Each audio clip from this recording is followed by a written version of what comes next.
आज एक मंदिर की कहानी। एक मंदिर जिसमें सभी लोग पगार पे काम किया करें, चाहे आरती वाला हो, पूजा करने वाला या मंदिर का घंट बजाने वाला। मंदिर का घंट बजाने वाला जो इंसान था वो आरती के समय ऊपर वाले में ऐसा लीन हो जाया करता कि उसे देखना बहुत अच्छा लगता। हर कोई जो दर्शन के लिए आता साथ ही इसकी भक्ति के दर्शन जरूर से करता और मुंह से निकलता वाह। मंदिर के ट्रस्टी ने एक दिन डिसीजन ले लिया कि इस मंदिर में वही लोग काम करेंगे जो पढ़े लिखे हैं, जो अनपढ़ हैं उन्हें नौकरी से निकाल दिया जाएगा। तो इस घंट बजाने वाले इंसान को उसे कैबिन में बुलाया गया और उसे कहा गया कि कल अपनी पगार लेने आ जाना और उसके बाद हमें तुम्हारे काम की जरूरत नहीं होगी। इस इंसान ने कहा कि अरे आप मेरी पढ़ाई लिखाई देख रहे हैं, मेरी भक्ति की शक्ति को तो देखें। लेकिन ट्रस्टी ने एक न सुनी। अगले ही दिन से जो लोग मंदिर में आते वो भी आरती के समय पर, उन्हें आरती में इतना आनंद न मिलता। उसकी कमी जैसे खलने लगी थी। 7-8 लोगों ने डिसाइड किया और उसके घर पर पहुंचे और उसे सिर्फ इतना कहा कि तुम सिर्फ आरती के समय पर घंट बजाने आ जाया करना।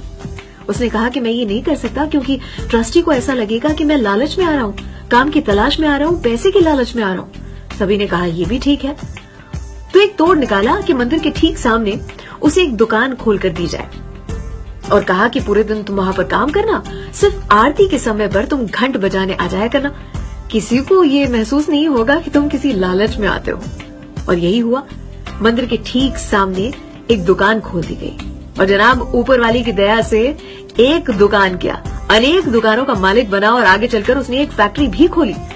बड़ी सी गाड़ी में से उतरा करता लेकिन फिर भी आरती के समय पर ठीक समय पर घंट बजाने के लिए पहुंच जाया करता, वो भी उसी निष्ठा के साथ। काफी साल बीत चुके थे, ट्रस्टी भी बदल चुके थे, मंदिर को काफी साल बीत चुके थे, तो रेनोवेशन की जरूरत थी। लेकिन नए ट्रस्टी को महसूस हुआ कि 7 लाख की जरूरत, इतना पैसा कहां से आएगा। सामने फैक्ट्री देखी, सोचा क्यों ना फैक्ट्री के मालिक से पूछा जाए। उन्होंने जैसे ही जाके ये बात बताई, उसने एक सवाल नहीं पूछा और अपनी सेक्रेटरी से कहकर 7 लाख का चेक तैयार करवा दिया और कहा कि मैं इस पर अंगूठा लगा के मेरे बैंक जाकर पैसे लेकर आता हूँ, शाम तक पैसे आपके हाथ में पहुंच जाएंगे।